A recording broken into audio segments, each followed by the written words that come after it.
If you grew up in the 90s, you'll remember the infamous console wars between Sega Genesis and Super Nintendo, and more so, Mario vs. Sonic. For years, we saw the two mascots against each other in debates as to which franchise was better, as well as which consoles between Nintendo and Sega were better. However, on January 31st of 2001, Sega announced it was discontinuing their Sega Dreamcast console and shifting all development as a third-party publisher for multi-platform titles. When this happened, the gaming industry was in shock. One of the announcements that blew my mind though was that Sonic would be coming to Nintendo platforms. And ever since, Sonic has had a much welcomed home on the Nintendo platforms. In this episode, I want to look at every Sonic the Hedgehog game ever released for the Nintendo GameCube, and we'll cover them in the order which they were released on the system. So, sit back, relax, and let's dive into the world of the blue blur himself, Sonic.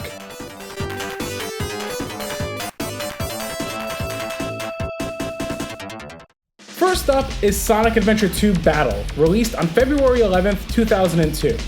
This was the very first Sonic game release on a non-Sega home console, and following the success of its release in the Dreamcast, I couldn't think of a better Sonic game to bring first to Nintendo's newest console at the time. Sonic Adventure 2 Battle was an enhanced port of the Dreamcast original, improving the graphics from textures, geometry, and lighting, as well as adding a new multiplayer battle mode and retweaked Chao Garden aspects. Sonic Adventure 2 Battle has you playing two sides of the story, the hero side and the dark side. Each side has three characters you'll play as. For the hero side, you have Sonic, Tails, and Knuckles, whereas the dark side is Shadow, Rouge, and Dr. Eggman. This game was the first introduction for both Shadow the Hedgehog and Rouge the Bat. Sonic and Shadow's gameplay stages are all about speed, getting from one point of the level to the other as fast as possible. Tails and Dr. Eggman's stages have them riding robotic vehicles that can fire projectiles at enemies and objects, and have an almost arcade-like feel to them. Knuckles and Rouge's stages are all about exploration, as you must find 3 pieces of a Chaos Emerald hidden in that level. Completing both stories will actually open up a last story, which leads to the exciting conclusion of the game. When you're not sinking countless hours replaying stages in the game, there's the Chao Garden, which is like an entirely separate game in and of itself. Throughout stages, you collect items from defeated enemies that can be brought to your Chao Garden to feed your Chao. Chows are these cutesy creatures that you raise, almost like a Tamagotchi, if you remember those, and can partake in competitive events. Depending on how you raise them, will determine if they're going to be more on the hero side or dark side. It's a fun idea that also implemented the Game Boy Advance connectivity support to raise your Chao on the go if you had a copy of Sonic Advance at the time.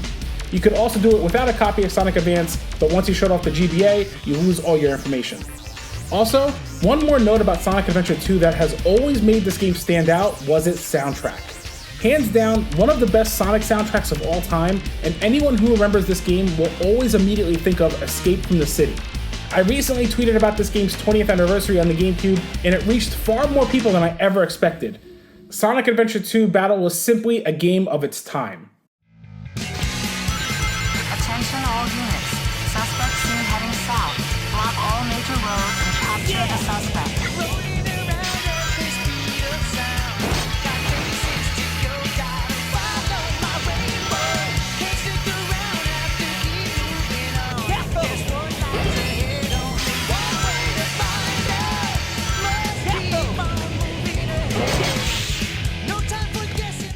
Next up is Sonic Mega Collection, which released on November 11th, 2002.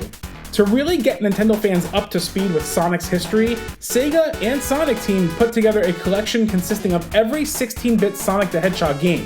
Those games are Sonic the Hedgehog, Sonic the Hedgehog 2, Sonic the Hedgehog 3, Sonic and Knuckles, Sonic Spinball, Dr. Robotnik's Mean Bean Machine, and Sonic 3D Blast.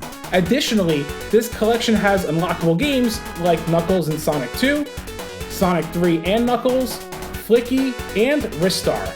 There's also an unlockable mode called Blue Sphere, which is just the special stages from Sonic 3 and Sonic and Knuckles. All the games here play fine and are emulated really well for the most part. There is the occasional audio cue that's a little different from the Genesis versions, but it's really subtle and only the most die-hard Sonic fans from the original Genesis versions might spot this. In addition, there's a ton of museum content like the Archie comic book covers, a history of Sonic video, and fully scanned manuals for each game. All the games here are awesome to have in a single compilation, and as mentioned, they do play great. I like that they included the spin-offs like Sonic Spinball and Sonic 3D Blast. Sonic Spinball is one that I feel gets a lot of flack, but I always really enjoyed it. And anyone knocking the game's soundtrack, I'm sorry, but the final stage song and boss music were top tier for the Genesis.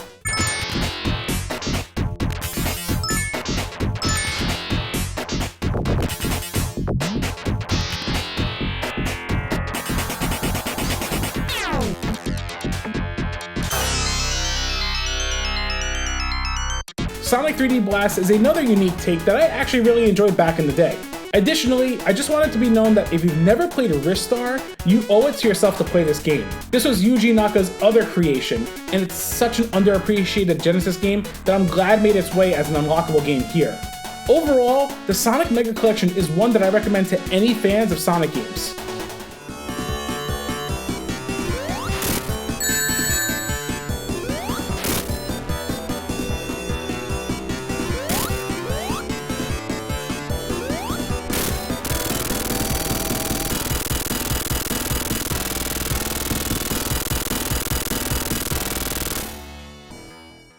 Up next is Sonic Adventure DX Director's Cut, which released on June 18, 2003. This enhanced version of the 1999 Dreamcast launch title actually added quite a bit of content additional that I covered in my previous GameCube Games with Exclusive Content episode.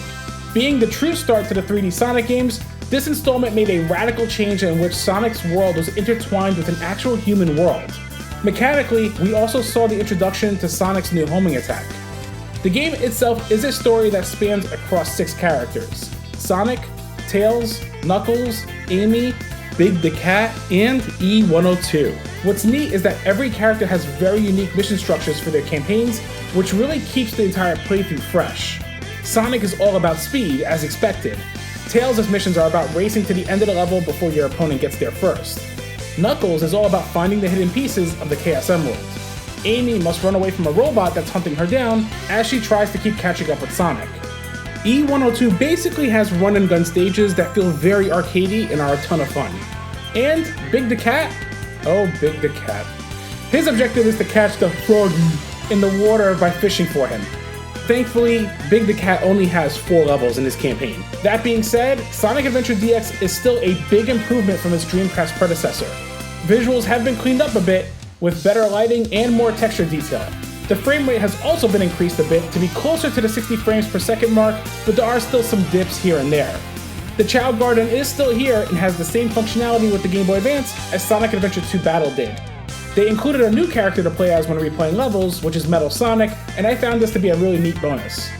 Also, there is a newly created mission mode where you explore the hub world and tackle missions scattered throughout the areas. It's a fun added feature that I found myself really into back in the day as well. However, the coolest addition is still the one that I mentioned in my GameCube Exclusive Content episode, which is the fact that you can unlock and play all 12 Sonic Game Gear games. This alone is well worth the price of admission. Honestly, Sonic Adventure DX is brimming with so much content that I remember spending the entire 2003 summer vacation playing this game, all the way until F-Zero GX came out towards the end of that summer.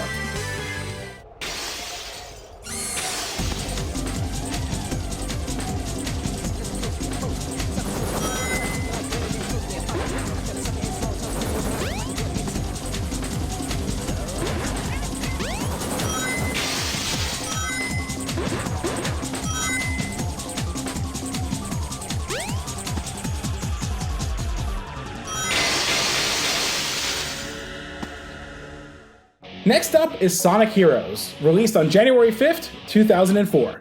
So here is the very first multi-platform, built from the ground up Sonic game for the 6th generation of consoles. Sonic Team looked to go back to basics in terms of Sonic's environments and used more abstract worlds that fit the 2D Sonic era games, as opposed to the more modern setting of the adventure games, which is something I appreciated. You get to choose one of 4 teams of characters and tackle their story mode. There's Team Sonic, Team Dark, Team Rose, and Team Chaotix. Each character per team has a certain attribute, one for speed, one for flight, and the other for power.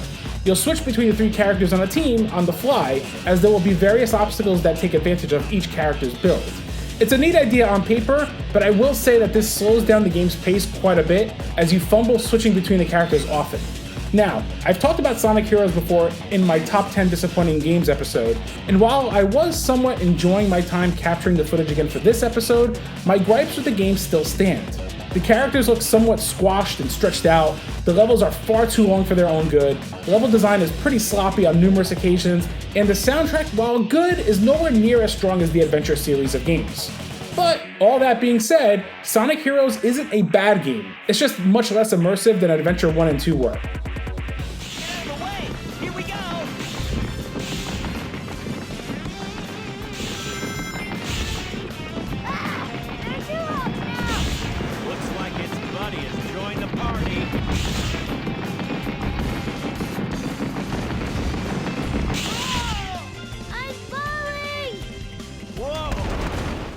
Next up is Sonic Gems Collection, which released on August 16th, 2005. This collection was exclusive to the GameCube in North America, and it's definitely a unique one, as it provides players with one of the most popular Sonic games ever made, Sonic CD, which was for the Sega CD and PC, while providing the very unorthodox Sonic R racing game that released on the Sega Saturn as well as PC, and Sonic the Fighters, which never released stateside before, as well as never on a console prior to this release.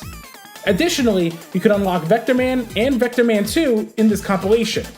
Vector Man 1 and 2 were actually exclusive to the North America version, whereas Japan got Bonanza Brothers and Bare Knuckles Trilogy, better known as the Streets of Rage Trilogy. Looking back at the core games here, Sonic CD took the 2D formula and gave players a more open-ended approach, implementing the past-future system. Running into these time poles and gaining enough speed, Sonic can time travel between the past and future, and trying to turn the environment into having a good future is one of the key goals. This was an ambitious concept and one of the killer apps for the Sega CD.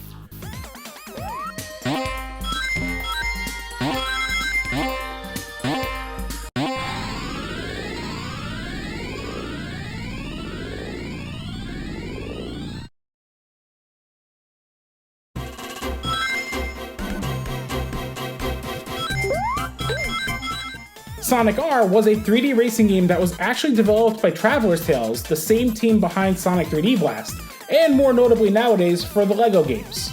This is a game that took a lot of flack when it released and became infamous for its so bad it's good soundtrack. I remember playing this one back on the PC about 20 plus years ago, and yeah, it didn't really click with me back then, to be honest. Revisiting it now though, I can appreciate it more, but probably not the quintessential Sonic racing experience that's to be had. Although, I did like the idea of exploring the levels for coins and Chaos Emeralds. It actually reminded me a bit of Diddy Kong Racing in that aspect.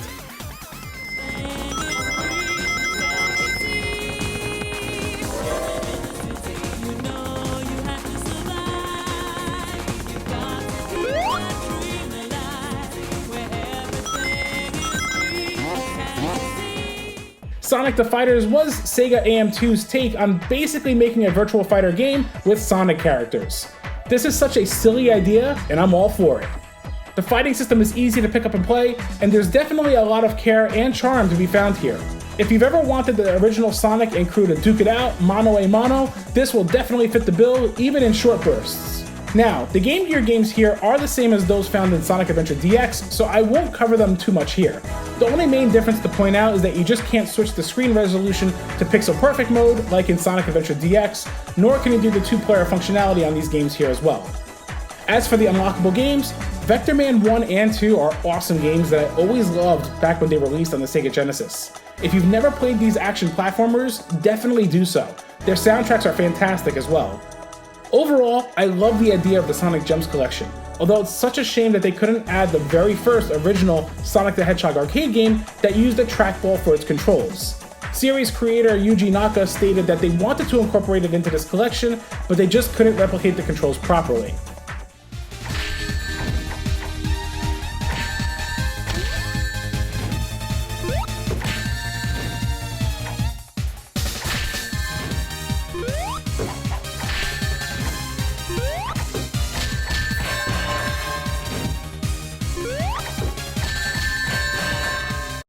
Next up is Shadow the Hedgehog, released on November 15th, 2005.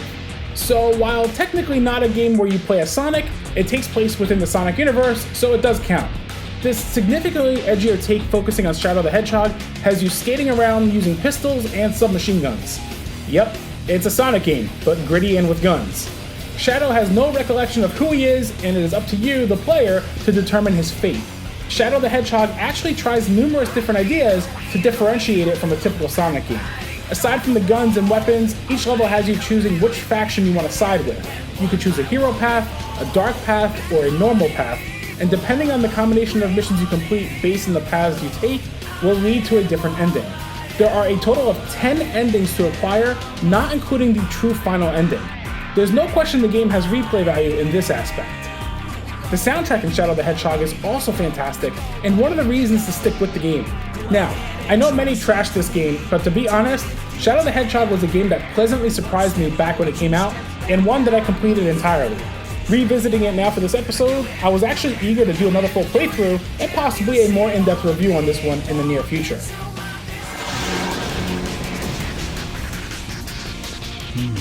Promise time, huh? Well then, time to go and fulfill this promise.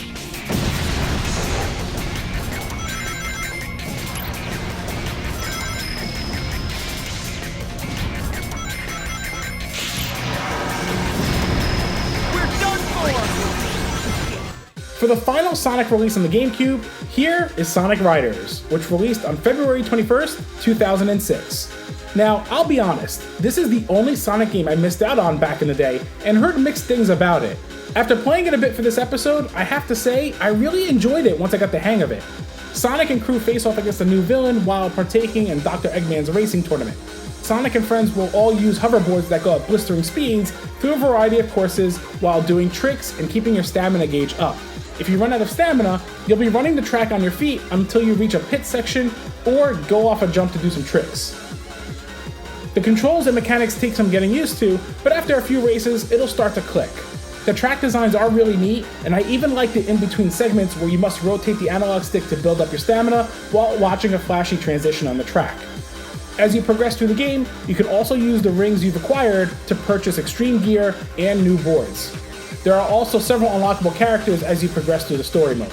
The visuals are really nice in this as well, with a really bumpin' techno soundtrack that fits the game great. Overall, my time with Sonic Riders has been very positive, and I'm really surprised I didn't try this one sooner. Out of my way!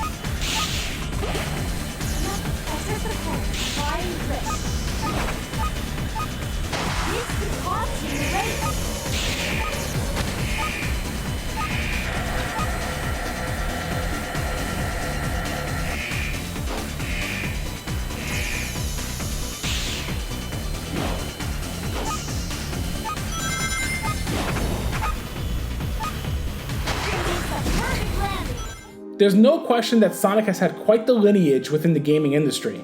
Even with some titles that truly missed the mark, there's no denying that the Blue Blur himself is still immensely popular, and an iconic character in the gaming industry that is still relevant all these years later. While Sonic fans were discouraged to see their mascot no longer on Sega hardware after the Dreamcast, there's no denying that Sonic felt at home on a Nintendo platform. And there you have it, folks. That's every Sonic game available on the GameCube. So, what were your favorite Sonic games? Any of these that you missed playing? Sound off in the comments below, as I'd love to hear your memories. I hope you all enjoyed, and I will catch you in the next episode.